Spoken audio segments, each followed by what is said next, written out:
Gilingan padi ibaratnya sebuah toko. Yang mana sebuah toko adalah harus benar-benar melayani pasiennya itu sebagai seorang raja. Apapun yang diinginkan seorang pasien, apapun yang dikehendaki seorang pasien ataupun seorang raja, kita jalankan. Kita layani dengan baik. Walaupun lagi makan, lagi tidur, datang seorang raja, layani dengan baik. Servis memuaskan. Yang awalnya hanya satu raja, karena servisnya luar biasa, yang akhirnya datanglah beribu-ribu raja ke penggilingan kalian.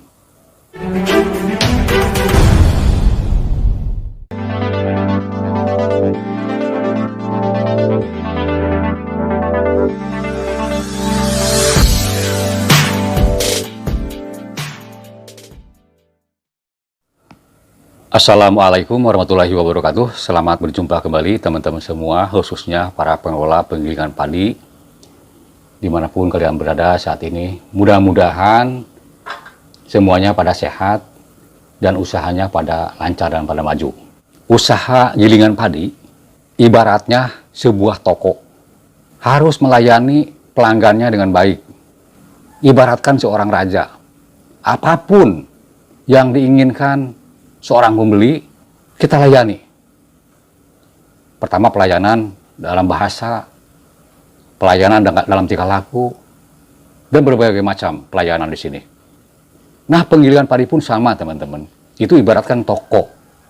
Dalam pelayanan di sini, penggilingan padi, banyak sekali faktor-faktor yang harus teman-teman ketahui untuk tidak mencapai kebangkrutan. Kenapa bisa bangkrut? Yang akan saya bahas adalah masalah penggilingan padinya, ataupun usaha penggilingan padinya. Nah, usaha penggilingan padi di sini, teman-teman, ada dua jenis.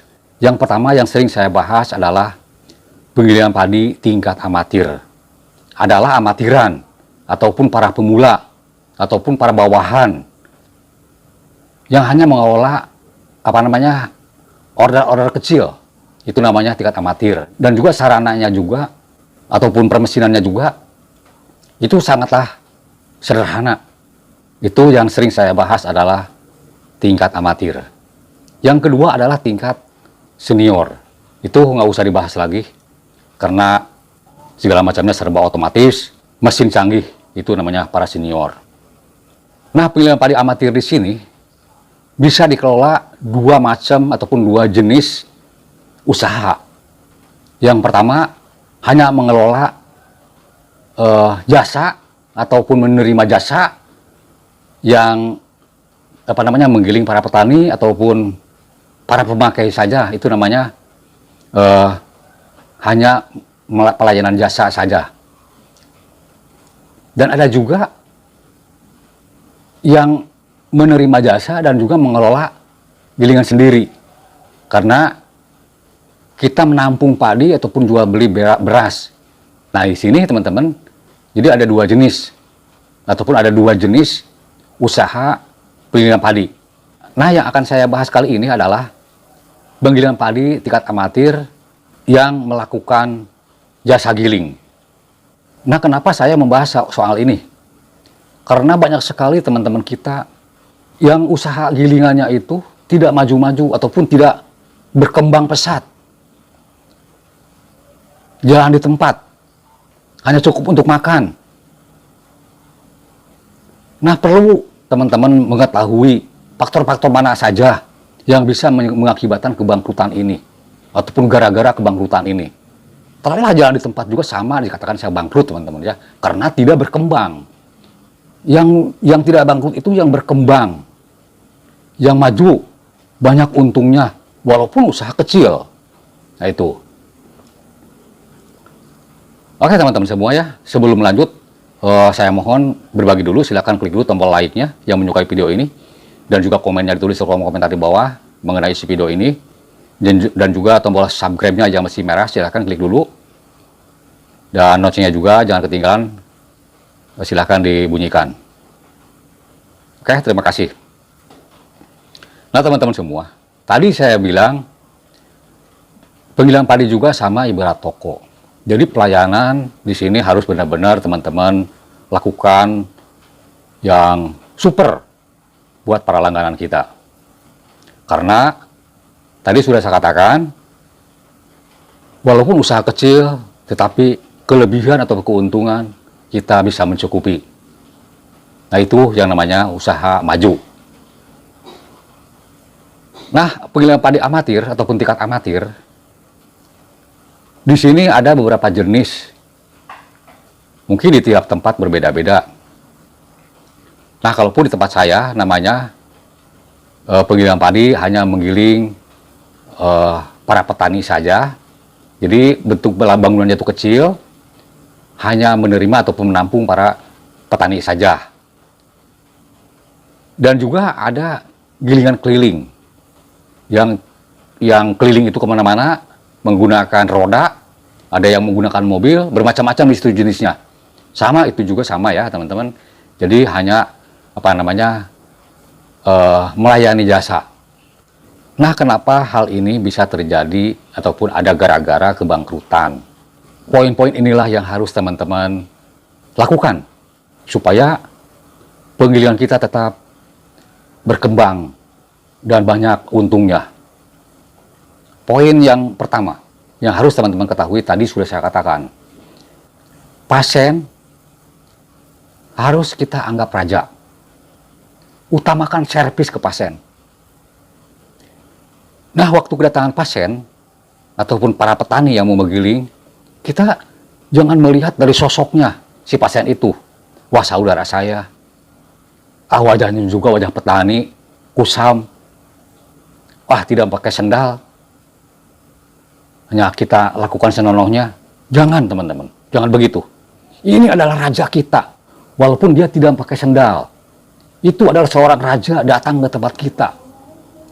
Nah, yang harus kita ketahui dalam melakukan pelayanan di sini, yang pertama dari bahasa kita. Cobalah katakan bahasa yang enak pada pasien kita. Kemudian juga tingkah laku kita terhadap si raja itu harus benar-benar kita sopan santunnya. Dan juga di sini ada servis. Sama si raja itu kita harus benar-benar servisnya memuaskan. Misalnya supaya dia itu tidak kesal, diajak ngobrol, ada airnya. Taruhlah misalnya ada aqua kecil, aqua gelas cuma berapa, beli satu dus juga cuma 200 perak, dikasih satu sama si pasien kita. Satu gelas itu aqua yang harganya 500 rupiah, kalaupun itu dikasih waktu dia itu menunggu, Masya Allah, begitu dia menerimanya, luar biasa dia tuh, menerima dan bahagianya, karena kita kasih satu gelas air.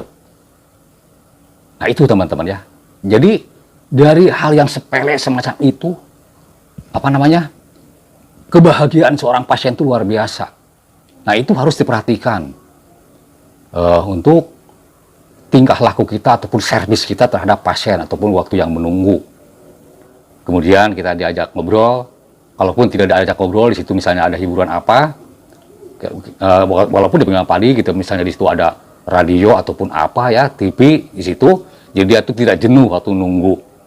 Nah, servis yang lain adalah sewaktu dia datang membawa itu gabah, baik itu dibawa sendiri ataupun menggunakan motor ataupun dipikul. Nah, kita ini teman-teman ya, kalaupun punya pekerja ataupun sama kita, si pemilik penggilingan, cepat-cepatlah. Begitu dia itu lagi memikul padi, cepat-cepatlah itu si padinya itu kita sambut. Kita bantu waktu menurunkannya ke bawah. Apalagi dia menggunakan motor misalnya. Dibantu itu waktu menurunkannya. Jangan sampai sobek si karungnya. Mereka itu merasa enak, merasa senang. Kalaupun dia lagi memikulnya dengan beratnya itu, datang ke penggilingan kita, lantas kita sambut, kita ambil itu pikulannya. Masya Allah, dia tuh luar biasa bahagianya. karena langsung enteng yang terasa sama badannya. Nah, itu adalah servis yang memuaskan.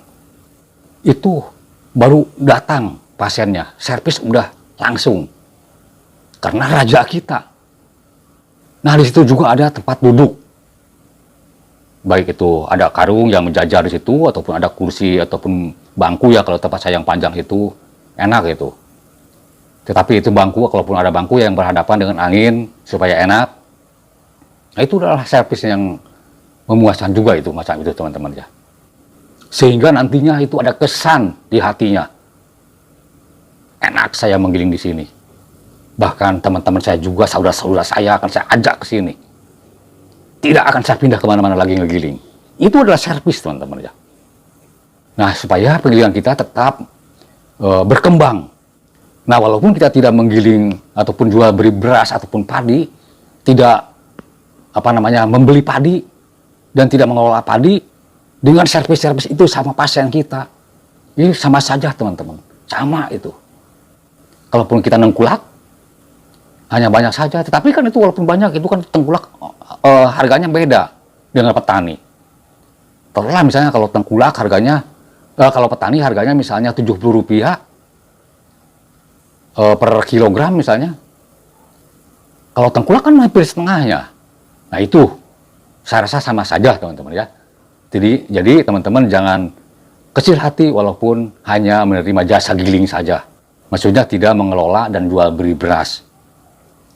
Nah, itu servis-servis itulah yang harus teman-teman lakukan sama raja kita. Jadi penggilingan kita jangan sampai jalan di tempat ataupun sampai bangkrut gara-gara hal ini. Nah, sekali lagi teman-teman ya, walaupun usaha kita kecil, walaupun gilingan kita kecil, walaupun gilingan kita tingkat amatir, tetapi lebihnya yang kita harapkan memuaskan. Berbandinglah sama orang-orang yang mengelola ataupun yang jual beli beras. Berbanding itu kelebihannya. Nah, itulah seorang jasa giling, sama dengan giling keliling juga sama seperti itu. Itu lebih-lebih bahkan kalau giling keliling. Karena kalau giling keliling, dia itu menjemput ataupun mendatangi si pasien di mana yang mau giling. Itu luar biasa sebetulnya ya. Karena saya lihat di video-video, cuman teman-teman maaf ya, kalau di tempat saya di sini tidak ada giling keliling. Tidak ada ya, belum ada. Mungkin saya juga sering melihat video-video yang sering mengirimkan video-videonya sama saya di kolom komentar ataupun di WA banyak yang mengirimkan videonya sama saya masalah usahanya giling keliling. Wah, itu luar biasa teman-teman. Kalaupun saya lihat itu dari perjuangannya giling keliling.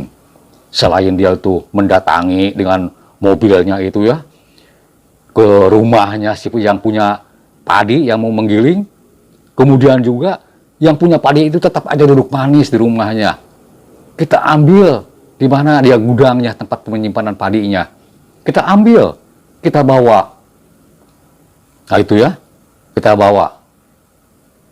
Hanya yang pemiliknya itu hanya membawa karung kosong aja nanti buat wadah berasnya itu. Usaha giling keliling itu luar biasa seperti menurut saya itu servisnya. Juga masalah kualitas. Nah, walaupun usaha kita adalah tingkat amatir, tingkat bawahan, tingkat kecil, tetap itu kualitas itu harus diperhatikan. Kualitas. Jangan kalah sama yang paling gede. Hasil gilingannya bagus, besar-besar, tidak bubuk. Berasnya putih lagi. Nah, itulah servis itu yang harus teman-teman perhatikan. Jadi gilingan-gilingan kita itu harus benar-benar diteliti. Faktor mana saja yang harus kita perbaiki, faktor mana saja yang harus kita ganti. Nah, selain itu juga masalah kelihayan dalam pengelolaan ngegiling ini di sini teman-teman ya. Kita juga harus benar-benar lihai. Jadi harus pandai-pandai membedakan. Karena kalaupun jasa giling di sini berbeda-beda padinya. Ada padi yang begini, begitu. Nah, itu kita harus lihai-lihai dalam mengelola padi di sini. Nah itu yang harus diperhatikan servis masalah kualitas. Dan juga yang lainnya teman-teman ya, ini juga harus diperhatikan. Setelah menggiling itu, biasanya itu kemasan ya.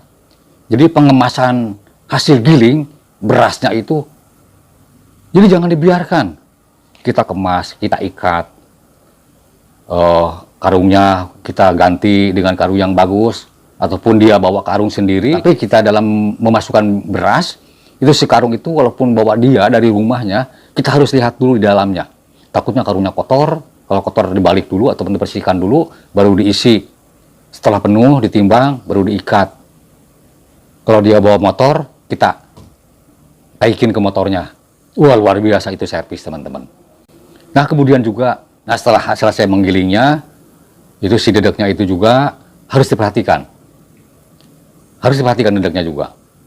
Nah kita ikat, kita kasih hasil dedeknya. Nah, itu luar biasa teman-teman, karena si petani itu juga sama membutuhkan dedeknya karena banyak peliharaannya. Nah itulah tip-tip yang perlu teman-teman ketahui. Kita adalah awalnya memiliki satu orang raja, karena kita servis yang memuaskan, ya ujungnya mempunyai ataupun memiliki beribu-ribu raja. Karena di penggilingan kita, raja yang tadi adalah dianggap raja. Nah, jadi raja-raja itu pada datang semuanya ke sini. Nah, itu teman-teman ya.